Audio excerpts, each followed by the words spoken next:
Aloha, and welcome back to Pau Hana Referee.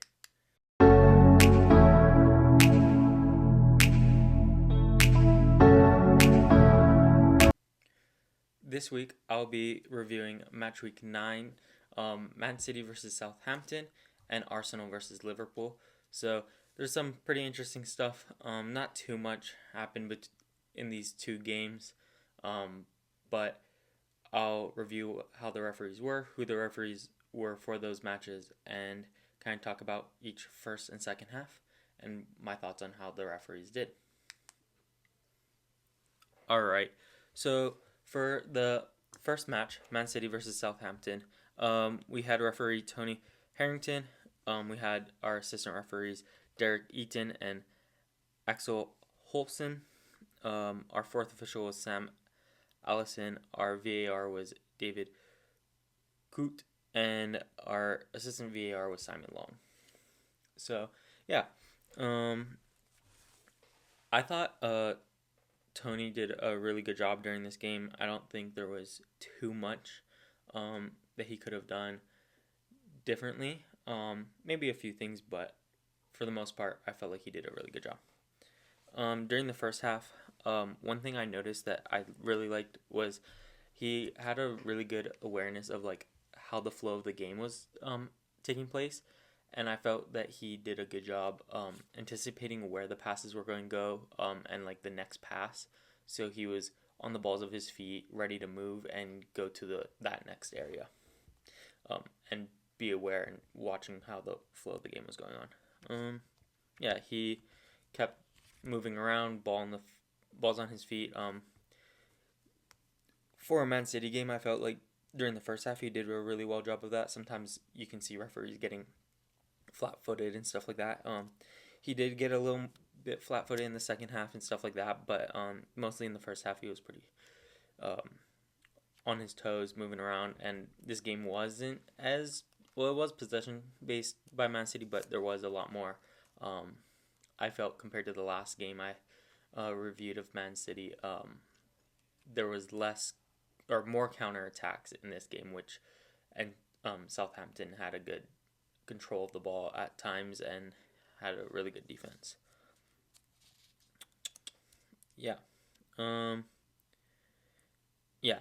Even with just keeping the movement, there was times where even though the ball was kind of in the like one spot, he kind of was making sure he shuffled around, moved around, got into different little areas to find different like angles to watch the play and to kind of see the whole field as a whole compared to just watching the ball, which is sometimes as a referee you can kind of get I think um, distracted or fixated on just watching the play at the ball.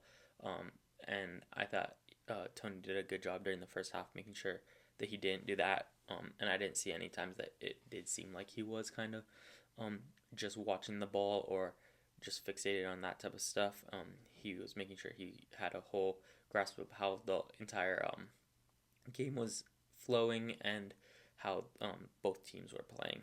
Um, yeah, I think he had the first yellow card um, he gave out, but then one thing I had was I thought it was a decent use of.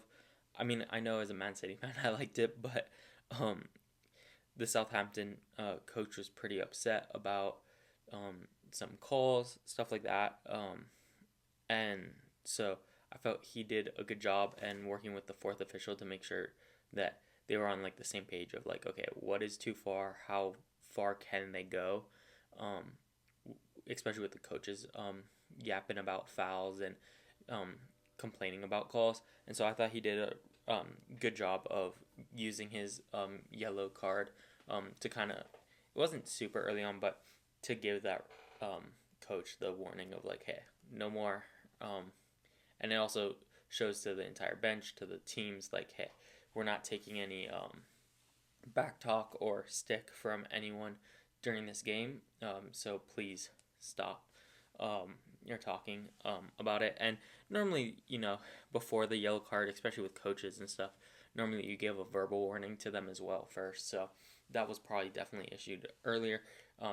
And so it wasn't like a out of the blue type of yellow card for the coach. The coach kind of probably knew it was going to be coming, and didn't felt like he needed to be heard on his feelings of how the play or the call was made, and didn't really care if he got that yellow card in some ways. Yeah, that's kind of what I had for the first half. This game wasn't that exciting. It was slow paced. Early goal from Man City. Erling Haaland had an early goal, and the rest was pretty boring. Keeping possession, great defending by Southampton, and good defending in that they weren't also like committing a lot of fouls, which sometimes like you can do as a team just that is having to defend for a long time. Yeah, during the second half, I felt that he did a good job. He started the second half with a yellow pretty early on, and there was a couple more, but I felt like it was good yellows. It was kind of those keeping the game in check and being like, okay, whoa, like we're not going overboard now. We're not making this a dangerous and reckless type of game. So giving those yellow cards for those fouls that deserved them, but also like maybe you can make a point that they don't need them, but no one's going to be complaining because they're like, okay, this referee's keeping the game in check type of thing. And it wasn't like he was handing them out like it's candy during Halloween. He was just handing the yellow cards out as they go and how the play went. Yeah. During the second half, I did definitely notice that he could have been moving around a bit more. I did see him a bit more flat-footed during the second half. That could be coming with some fatigue after reffing, and it was getting closer towards that, like after the hour mark. But most of these referees, well, actually all of these referees are definitely very fit. Sometimes even maybe more fit than some of the players in some senses, in stamina or knowing what is expected from them, especially at this professional level. They are in some sports, but I think the PGMOL, they are a full-time type of position in some sense, especially in Europe. They definitely are reffing a lot more than people here in America. But when you get to these pro levels, there's fitness requirements to get to these higher levels. So definitely that, but you can still tell that sometimes they do get fatigued, especially if a game is going back and forth a lot and there is a lot of running involved. They get fatigued, and sometimes that can result in them not being in the correct position, which is definitely fair. But yeah, I think he could have been moving around a bit more during that second half. He was flat-footed at some times, but it wasn't like a crazy amount of times. It was pretty normal, I think. But compared to like how he was making sure he shuffled around, kind of making some steps, even if it was just a little walking type of movement, like he was doing in the first half, it did reduce the amount of times he was doing it in the second half. I also put down good positioning on corners. I just thought he was consistent with where he was positioning himself to kind of make sure he had the best angles for the corners, kicks, and I think in a future episode I'm going to kind of try to see if I can have a diagram to kind of show you what I've been taught and where I think some of the best positions are during corner kicks and just like where a ball is on the field. So yeah, I think he did good positioning on corners, and normally I just more mean like free kicks as well. Times when the possession of the ball was dead. But yeah, overall, I think they did a really good job. There wasn't really anything during this game that needed VAR to come in and assist. The assistant referees did a good job. Nothing too crazy on their end during this game. The fourth official, Sam, I think he did a good job. I don't remember seeing the Southampton coach being as agitated anymore after that first yellow card, and I also don't think he wasn't, or like he did the right thing communicating, being like, hey, to the referee, Tony, to be like, hey, I think this is the time we got to give this yellow card to the coach. They're coming out of their box too much. They're yapping. They're using foul language, sense, whatever. I'm giving examples of why a fourth official might call over the referee to give those yellow cards. I don't know if that is what the Southampton coach was doing, but I'm giving examples as how the fourth official did well in communicating that type of stuff. Yeah, I think this was a good game. I liked watching Tony Harrington ref. I think he did a good job, and I hope to watch some other games of his and review how he does in those games. Alright, so now moving on to our Arsenal versus Liverpool game. This was reffed by Anthony Taylor. I think he's probably one of the more well-known referees that most people know. I think he's a pretty controversial referee in my opinion, but and there was a few things during this game that I felt like kind of help explain why sometimes he's a little controversial, but I do think he did a good job during this game. And his assistant referees was Gary Beswick, Adam Nunn. Fourth official was Sam Barrett. VAR was Michael Salisbury, and assistant VAR was Darren Can. And this game, VAR got involved a bit during this game, and they definitely made the right call, but it was quite one that could pique some controversy, but I think they made the right call in the end, and this is why I like VAR in this scenario. And I know there was a scenario over the weekend. I'm not actually reviewing it because I haven't gotten a chance to see it, but of VAR, and just the topic of like VAR, I don't think people were too upset about it, but of the West Ham versus Man United game, but just something that I had seen, and it was controversial about VAR and kind of why are they getting involved, which hopefully next week maybe I can touch on that next week, or there are other scenarios, but VAR was used in the right way and the way I like that it is used for this one. So yeah, so now I'm going to talk about the first half, which was actually when VAR got involved at the end of this first half, but there was some stuff that was taking place, and I was like, oh, okay. Make some notes of that. I liked his position as well. I saw it on this one as well, on corners, because he was, I thought it was maybe like too much, but he was really close to the action. He was actually standing inside the 18-yard box, or the penalty area, which is sometimes you don't see. But I felt like everything was very crammed at that 6-yard line. I thought it was actually really good that he was there. It didn't seem like he was too close and like couldn't see anything happening. He was actually in a really good position, and I liked that he was closer to kind of make that presence like, hey, I am watching. So let's not be pulling shirts and doing little cheap fouls in this corner kick. So I was happy about that. There was some questionable calls, / no calls. There was a few that I was like, I don't know about that. And then there was a few I was like, ooh, I think I might have made a call there. Nothing that like sparked too much, but there was just a few that I was like, ooh, I don't know. There was good position off the ball as well.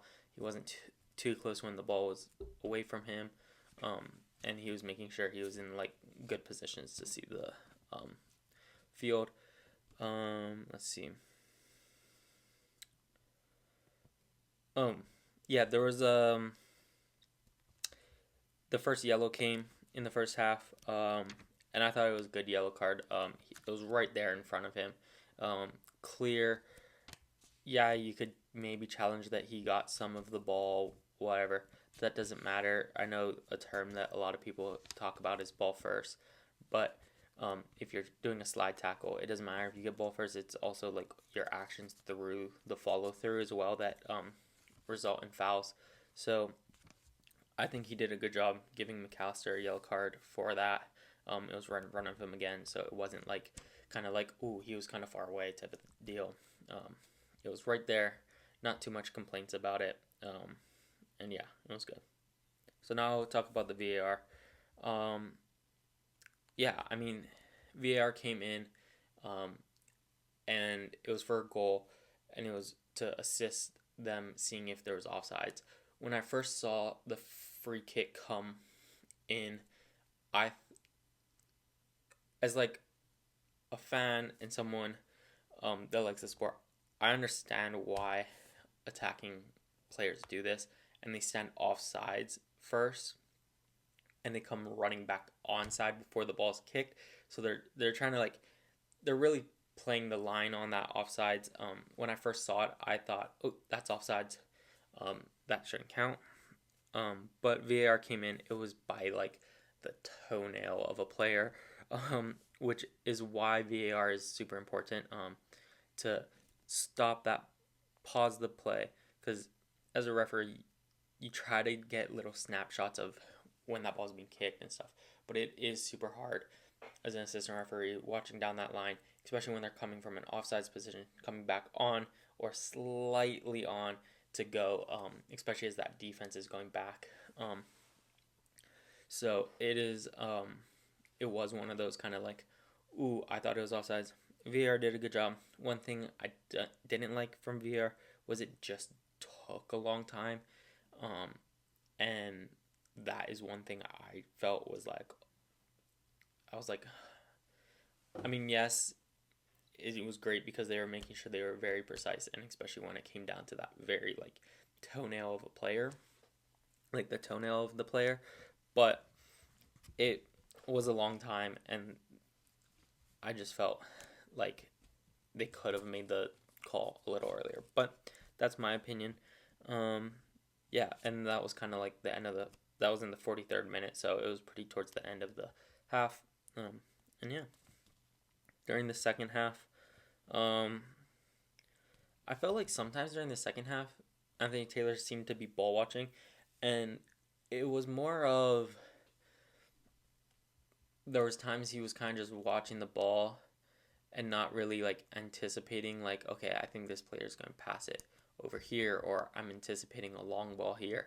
And you can kind of tell, especially if you get a feel of the game as a referee, or like you've played before, which most referees to the most part have played before. So I think he just was kind of watching the ball, kind of just moving slowly, watching what was taking place very closely. I marked down during the, just because of the commentary I was hearing, but during the 67th minute, it was quoted a bad call from the commentators because the Arsenal player came up, kicked the ball, and then the ball hit the Trossard in the face. And so, right, it's not a foul if the ball hits the player in the face. So they were kind of like, oh, that's a bad call, hit the player in the head. But I tried to just kind of watch, especially like as we get a TV broadcast, it's not as great. If I was like in person, I would have noticed much quicker that Anthony Taylor made the right decision. And the reason I'm saying he made the right decision and a good decision, even though, yes, the ball did hit Trossard in the face and it wasn't the foot of the Arsenal player. The reason it's a good decision was because we saw Anthony Taylor, I'm going to back up for this, but he had his hand up for an indirect free kick, and that is because it was he was calling a high kick, because that kick was close to the face of yes, it was close to the face of Trossard, but it didn't hit him. That is still a foul. It's an indirect free kick, so that means that the ball has to be touched before it could enter the goal to count as a goal compared to a direct free kick. And so it was a good decision for a high kick. And I actually saw it later in the game as well. He called another one. There wasn't any complaints of that. That one, I think there was complaints of this one being a bad call because we did see Trossard on the ground holding his head or his face, but that's because the ball hit him in the face, not because the foot. And I think if the foot did hit him in the face, we would have seen a yellow card come out for the Arsenal player. So, yeah, I thought that was a great call, and it was very just. I know the players probably on the field knew, but there wasn't really complaints. I just thought I noted down, especially because of the commentary saying that's a bad call, blah blah blah, and they not explained that it was a direct free or indirect free kick instead of a direct free kick for high kick, and making a commentary error on the broadcast. At times, like there was like times when they were, especially towards the end of the game, they were like back to back or like really like close together in the corner of the field. And I think sometimes he could have been closer to that to be explaining like playing the ball or just like talking. At times like where the action of the play was happening, especially in that scenario, there's lots of fans, hard to hear. To be talking to the players. I like to talk to the players while I'm reffing. I don't know if he does, so that is definitely just a point I have. You don't have to be talking to the players, but sometimes I feel like talking to the players to kind of, make sure they're playing the ball, make sure they're going straight up for a header, type of stuff like that, was really like important. And I'll kind of get into that straight up for header. He did let the players play a bit, and sometimes that makes your job a little harder, especially because where is the line when you're letting them play very physical. Sometimes you can have a really good line, and this is why I think sometimes he's a little controversial, is because he does let them play. It's a very physical amount, but sometimes there's odd fouls and yellow cards that kind of don't make sense, especially with like the amount of physicality he lets them play with beforehand, and it was kind of getting away with it, and then now it's a foul. So that's part of why I think he's a little controversial in that. And my last point I had was in the 90th minute. I really liked the call, and this is kind of talking about that going straight up for the header.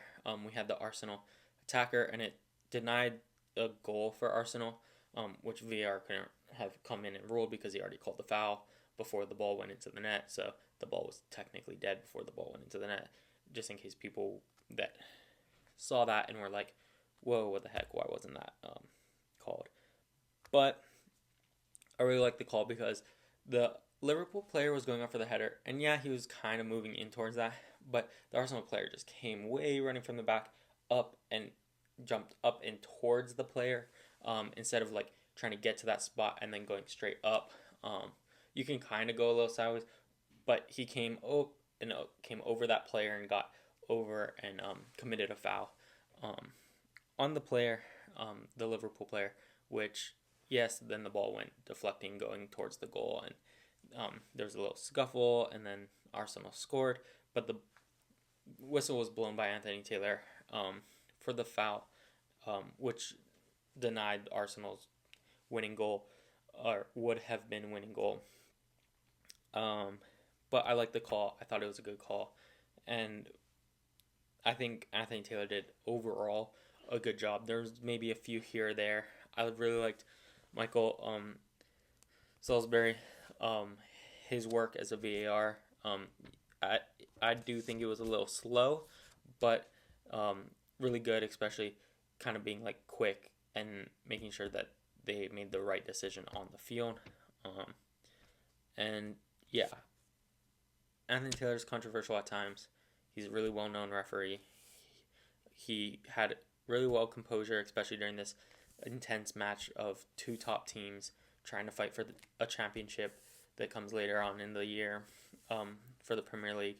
And that's why he's put in these positions, is because he can handle himself in them. But I do think at times he does have a little bit of controversy with him that comes with it, and that's my opinion, and you can have your own as well. Yeah, overall, really good job. I really liked both Anthony Taylor and Tony in the Man City game, and yeah, I was happy with the refereeing this week, and hopefully next week is just as good. All right, so for match week 10 next week, during match week 10, I'll be reviewing Bournemouth versus Man City, who the referee is Michael Oliver, and then that is on Saturday, and then on Sunday is Man United versus Chelsea with Robert Jones, which should be interesting. I've done a Robert Jones game. Michael Oliver is a well-known referee, and Man United also has a new coach as they fired Ten Hag this week. So it should be an interesting week. Hopefully, not hopefully, hopefully I can have a good amount to review for each game, and I'm going to be trying to see if I can get something or be able to demonstrate a few things for you on either a whiteboard or something like that in the video. And yeah, I'll see you all next week. Mahalo for tuning in.